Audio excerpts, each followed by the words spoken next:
Hollywood needs to start hiring Megan Good more, because these lifetime gigs ain't it. The movie begins with Emily and Tom dropping off their daughter Sophia at college. Sophia and Emily look like they could be sisters. When the couple gets home, they almost get into an argument about who got the better end of the stick as a parent. Tom was forced to be a stay-at-home dad, while Emily got to follow her dreams doing stuff at the art gallery. Unfortunately, Tom falls asleep and Emily couldn't get Dick down.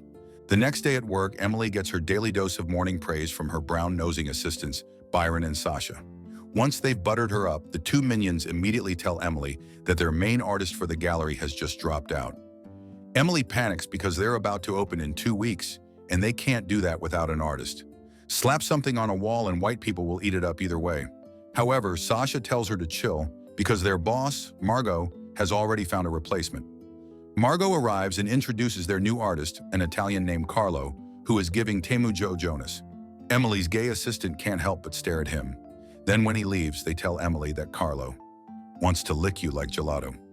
He wants to lick you like gelato? Later at home, Tom asks Emily about her day, but when she tells him, she notices that he isn't really paying attention.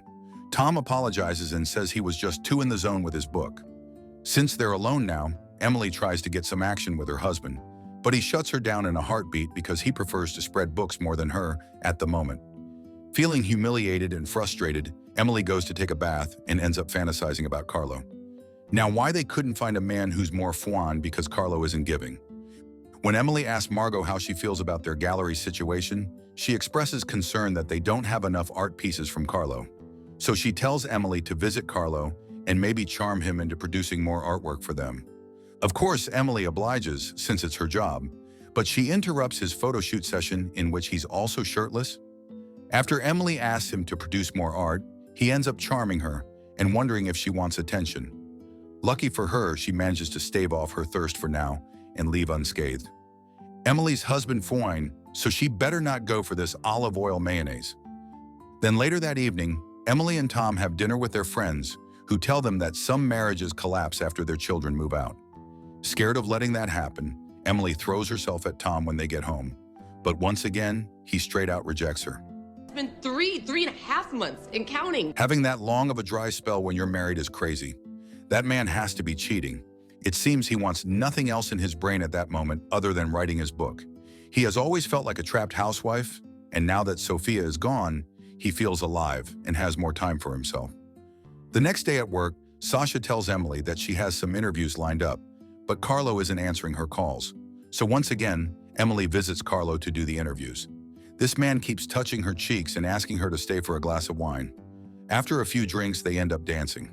In a desperate attempt to make him back off, she tells him she's married, but it doesn't faze Carlo at all. He senses her loneliness, and like a starving vampire, he doesn't let go of his prey. He tells her it'll be their little secret and whispers the most important keyword of all: no strings attached. And just like that, Emily had no chance of escaping. Her loneliness and frustrations take over, and she gives in to Carlo's salami. When she wakes up and realizes what she's done later, guilt floods into Emily's heart, just like how Carlo flooded her insides earlier. As she goes home, she notices calls from Tom, then takes the fabled shower of shame, hoping to clean the guilt and his juices. However, it's too late. She knows she's already crossed a boundary she shouldn't have. The next morning, Tom doesn't think anything of it, as Emily says she just had to work long hours. Later at work, Carlo asks her to come back because he needs inspiration, but she says her husband wouldn't like that. Then Sasha points out that Emily's glowing, as if she got some action recently. Emily immediately grows concerned, wondering if Sasha has ESPN or something. Carlo calls again, saying he can't work without inspiration. Since she doesn't want to jeopardize their gallery, Emily has once again no choice but to meet up with him. This time she arrives and finds Carlo preparing a homemade Italian meal for her.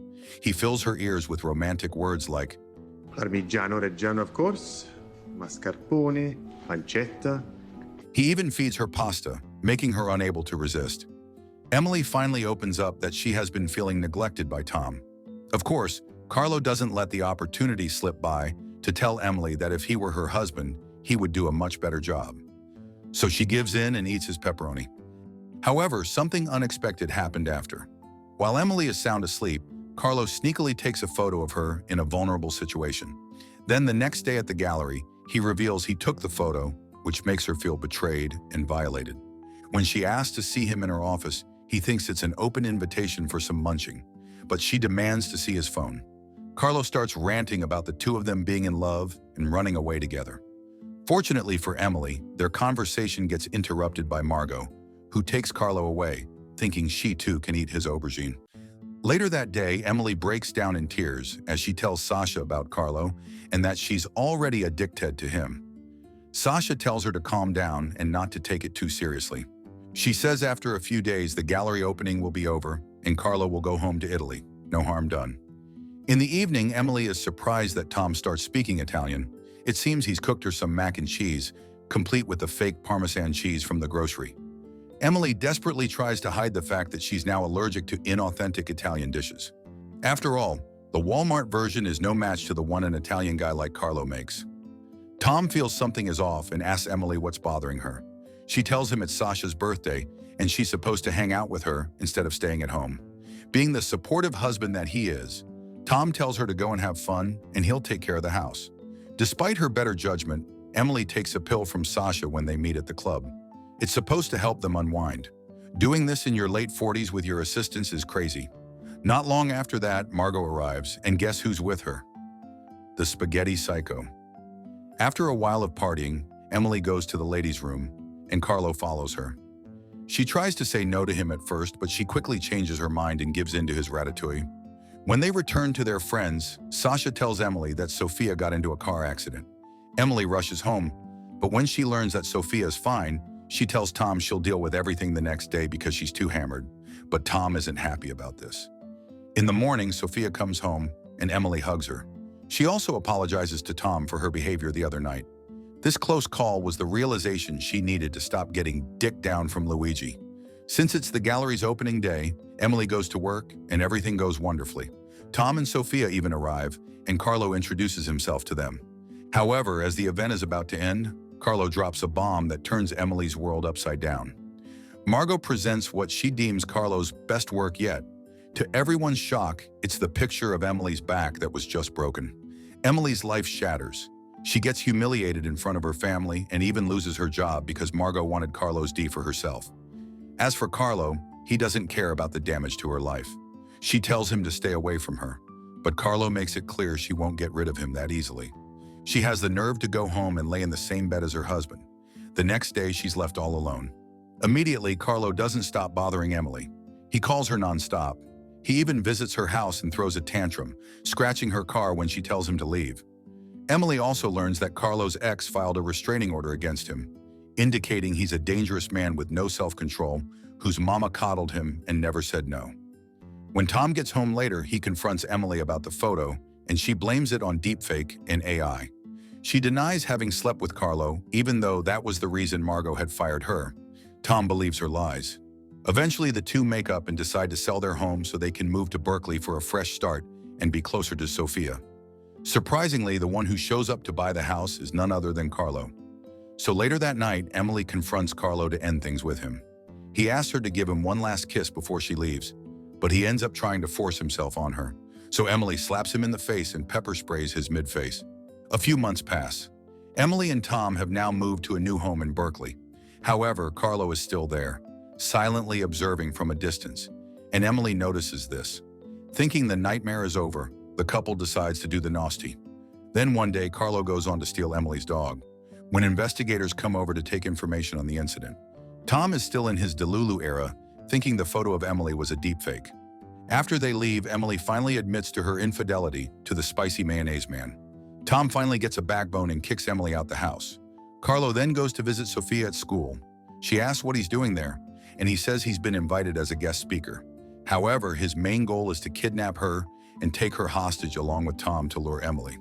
Honestly, I kind of wish I was this hot that a man would be this obsessed with me. Only Megan Good's kitty could do this. He then sends a selfie of himself and Sophia to Emily, telling her to go home because he has her family. He also says that if she calls the cops, she will never see her family again. Emily does what she's told, and while Carlo is busy packing her stuff, she sneaks in to try and free Tom. However, Tom notices that Carlo is coming back, so he tells Emily to hide. While hiding, she calls 911, but when Carlo threatens to take him out, Emily reveals herself. To save her family, Emily tells Carlo she'll go with him and hurries to take him outside. Tom frees and arms himself. He then goes after Carlo, but unfortunately, the only thing Tom knows how to properly wield is a pen, and he gets easily overwhelmed by Carlo. Emily then steps in to protect Tom. She also tells Carlo that she lied to him, revealing that she never loved him at all. As expected, Carlo loses it. He starts beating the living daylights out of Emily, forcing Tom to man up and fight for his wife. Sadly, Carlo is just too powerful for him, and he gets floored once again. Then just as Carlo is about to end his life, Emily picks up Tom's gun and puts a hole in Carlo's chest. With the conflict resolved, the cops conveniently arrive to wrap things up for everyone. They even brought back the family's dog. After the whole ordeal, Emily and Tom get to enjoy a peaceful life as a family again. The movie ends after Emily congratulates Tom for successfully publishing his book, The Empty Nest. I gotta say, that was a fairly simple story that could have been elevated with a foreigner Italian man. What did you guys think about this one? Hey, if you like this video, make sure you subscribe now and turn on the notification because YouTube isn't recommending my videos.